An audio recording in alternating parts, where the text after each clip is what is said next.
Saludos a todos, bienvenidos a esta cita que mantenemos periódicamente, más o menos cada semana, con temas nuevos, cosas que les quiero contar. Y estamos cumpliendo estos días el 5º aniversario del inicio de la pandemia. Supongo que están ustedes, no sé si cansados, espero que no, de escuchar versiones, comentarios, noticias, reportajes, etcétera, etcétera, de experiencias relacionadas con el COVID. Bueno, pues no se van a salvar de la mía, de mi versión. Por cierto que hubo una coincidencia. Unos días antes de declararse oficialmente la pandemia, se celebraron los carnavales y yo estuve en Madrid celebrándolos. Y allí, precisamente coincidiendo con los carnavales, se empezó a hablar tímidamente del COVID y de la pandemia, que entonces no se llamaba así, sino que había una cosa, una especie de gripe, que podía afectar, pero siempre con escasa incidencia y escasa gravedad. Ya entonces, en Madrid, vi yo una persona con mascarilla y en el avión en el que regresé de Madrid a La Coruña, también venía una persona con mascarilla. Y en la bitácora que tengo en este periódico, lo comenté. Y comenté también que algo, yo no sé si llegué a llamarle COVID o llegué a llamarle pandemia, porque la verdad no lo recuerdo, pero ya se comentó algo. Muy poco después estalló ya todo, y la primera referencia directa y de alguna manera personal que yo tengo de eso es que mi hija, la pequeña, Susana, se infectó. Y curiosamente me llamó y me comentó que estaba enferma, que tenía fiebre, que tenía falta de apetito y sobre todo que había perdido totalmente el gusto, o sea que no saboreaba las comidas. En aquella época, en aquel momento, todavía no habían empezado a tomarse las medidas drásticas de después, y ella en su casa convivió durante todos los meses del encierro con su familia, o sea, con su marido y con sus 2 hijos, y sin ningún tipo de precaución, o sea, sin mascarillas, conviviendo, hablando, sin mantener distancias ni nada, y curiosamente, salvo ella, que le duró bastante, le duró más de un mes, salvo ella, ninguno de los otros se infectó. Y eso, repito, que estaban conviviendo. Mi experiencia personal, en cuanto estalla la pandemia, se hace oficial, y lo que ocurre, el decreto de encierro que nos obliga a no movernos de casa, a partir de ese momento yo me paso prácticamente 100 días, 3 meses absolutamente aislado. Y al decir absolutamente aislado, quiere decir absolutamente aislado. Una vez solo salí de casa en coche, miento, los domingos salía de casa en coche para comprar periódicos, con el tiempo justo de aparcar, coger los periódicos, meterlos en el coche y regresar a casa. Aparte de eso, ni siquiera la compra, porque la compra me la hacía mi hijo Paco, y al principio, cuando estábamos o estaban de alguna manera aterrados, ni siquiera entraba en casa. Cogía la compra, me llamaba por teléfono, me la dejaba en la puerta y allí nos despedíamos. ¿Cómo ocupé ese tiempo, esos casi 100 días, más de 3 meses solo? Pues les he de decir una cosa, no me pesaron, ni me agobiaron, ni me condicionaron, ni me limitaron de una manera especial. Primero, tenía unas rutinas que eran paseos, era una ventaja tener perro. Yo salía a pasear con la perra que tenía entonces, con Manola, Salía por las mañanas, salía por las tardes y salía por las noches. Y eso, de alguna manera, ya me desintoxicaba, por decirlo de alguna forma. Y después el resto del día. Pues miren, empecé a desarrollar una actividad ilimitada. Leía, cocinaba, escribía, escuchaba música, veía la tele. Bueno, leer, para darles una idea, debí leerme alrededor de... eran 2 o 3 libros por semana. Y de escuchar música ya ni les digo. Por otra parte, para mí fue un ejercicio profesional como nunca había realizado, porque durante esos 100 días que estuve aislado no dejé ni uno solo de hacer la bitácora que publico en el periódico. Y además, si ahora se le echa una ojeada, con contenido, lo cual tiene su mérito, permítanme que presuma un poco, porque estar encerrado 100 días y ser capaz de nutrir la bitácora con noticias, con comentarios y con historias, muchas de las cuales se generaban fuera, de alguna manera me satisfacía de una manera especial. Teníamos una reunión diaria con la familia a través de videoconferencia, y esa reunión, que solía ser a final de la tarde o primeras horas de la noche, se complementaba con un aperitivo que cada uno tomaba en su casa. Y yo creo que yo no soy de cañas ni de vinos, soy mucho más de tomar, de celebrar cosas después de comer o de cenar, sobre todo después de cenar. Pero me acostumbré a, sobre las 7:30, 8 de la tarde, me tomaba media copa más o menos de vino, casi siempre blanco, muchas veces albariño, a veces godello y otras veces verdejo de rueda, y unas patatas fritas. Y con eso nos poníamos en contacto toda la familia, cada uno en su casa, mi hija Marta en la suya, mi hija Susana en la suya, mi hijo Paco en la suya y mis hermanos en la suya. Una cosa muy de destacar y muy de comentar. Uno de los que estuvo entrando con nosotros en esas reuniones familiares fue mi único cuñado, Natalio, casado con mi hermana María Teresa. Los dos, hasta que se jubilaron, trabajadores de televisión española. Natalio fue una de las primeras víctimas del COVID de Madrid.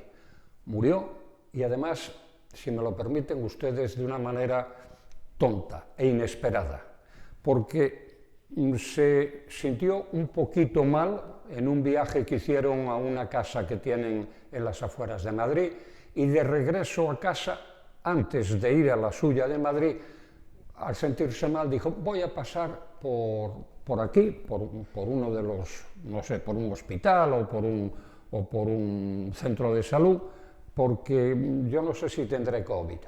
Llegó allí, lo miraron, pues sí tiene COVID, pero vamos, no tiene mucha importancia, se va a quedar aquí unos días y nada más. Fíjense lo malo que estaba, que todos los días, a través de la tablet, a través del teléfono, intervenía con nosotros. Por supuesto no estaba en cama, por supuesto no tuvieron que hacer ningún tipo de traqueotomía ni de nada, estaba aparentemente en recuperación. Y de repente empezó a ponerse mal y se murió. Aquellas fechas fueron terribles y menos mal que los que participábamos en ellas, todos los españoles, no nos dábamos cuenta lo terribles que eran, porque si no hubiera sido para morirse de miedo. Bien, pues dicho esto, contada esta lamentable historia, contar otras paralelas. Por ejemplo, mis nietos, que estaban en su casa de Madrid, viven en una calle paralela a Reina Victoria y su casa tiene terraza. Y para entretenerse decidieron organizar unos bingos que eran televisados en directo.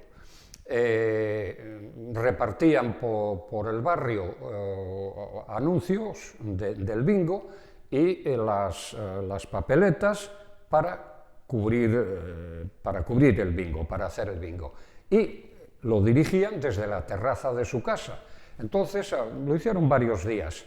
A una determinada hora de la tarde-noche, que estaba previamente anunciada, se ponían en la terraza y se veía la calle, y en la calle pues había un montón de personas, había gente que estaba en un centro de salud cercano, había vecinos, había gente que tenía locales de hostelería, etc. Y ellos, desde la terraza de su casa, iban cantando el 33, el 22, etcétera, etcétera.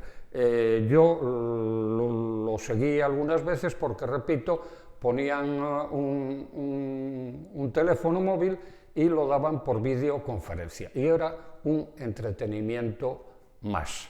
La familia, bueno, por ejemplo, mi hija Marta, que en aquella época era la consejera de Cultura de la Comunidad de Madrid, y Madrid mantuvo la actividad cultural al 100%, salvo en las limitaciones de aforos y en los cuidados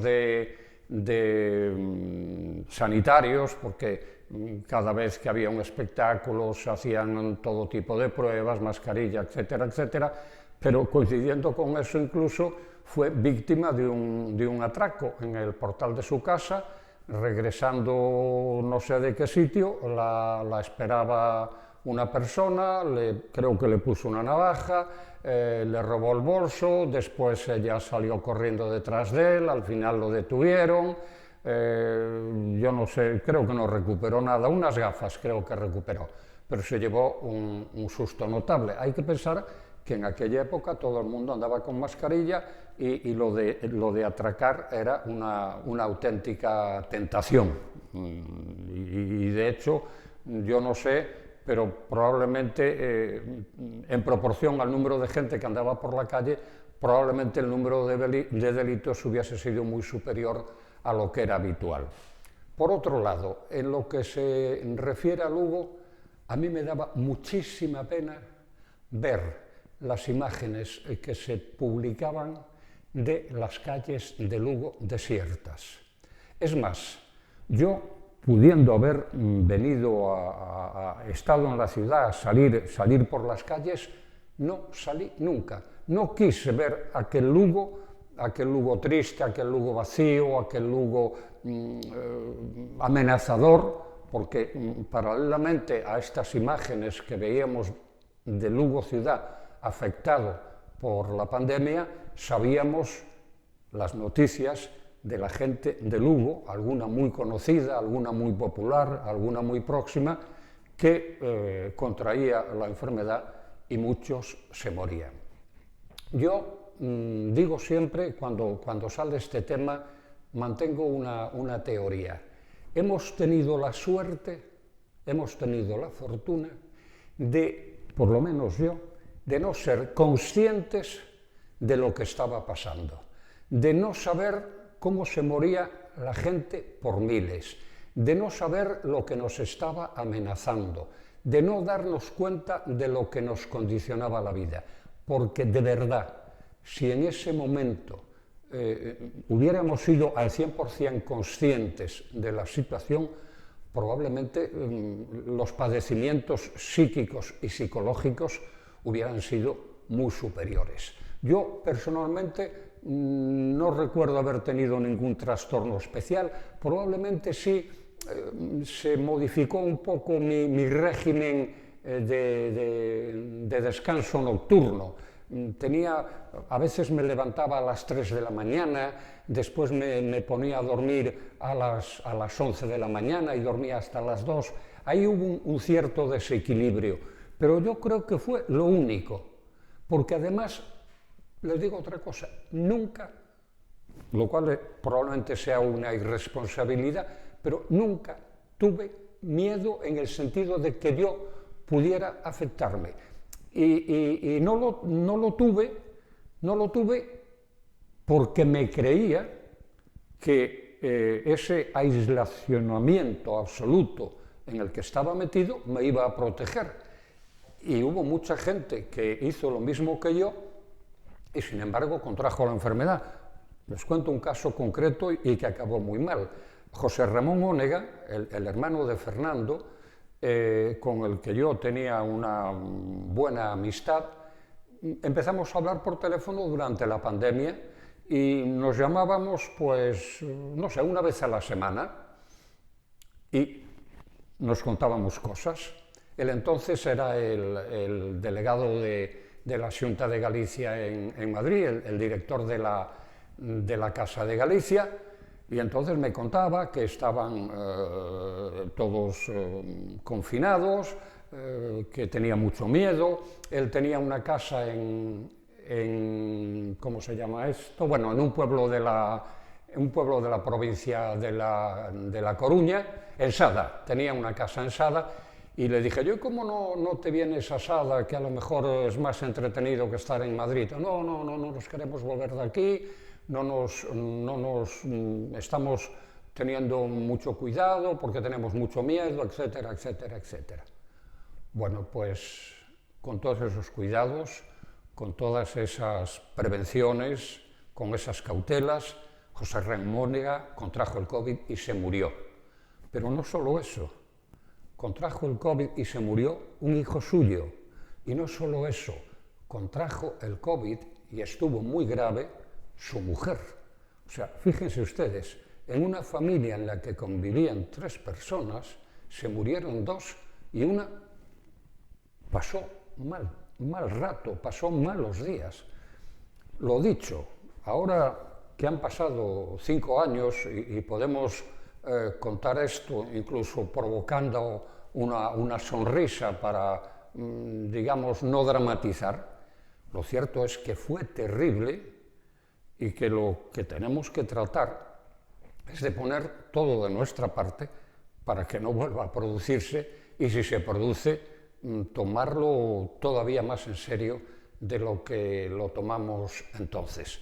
Afortunadamente vinieron las vacunas y yo creo que fue la salvación.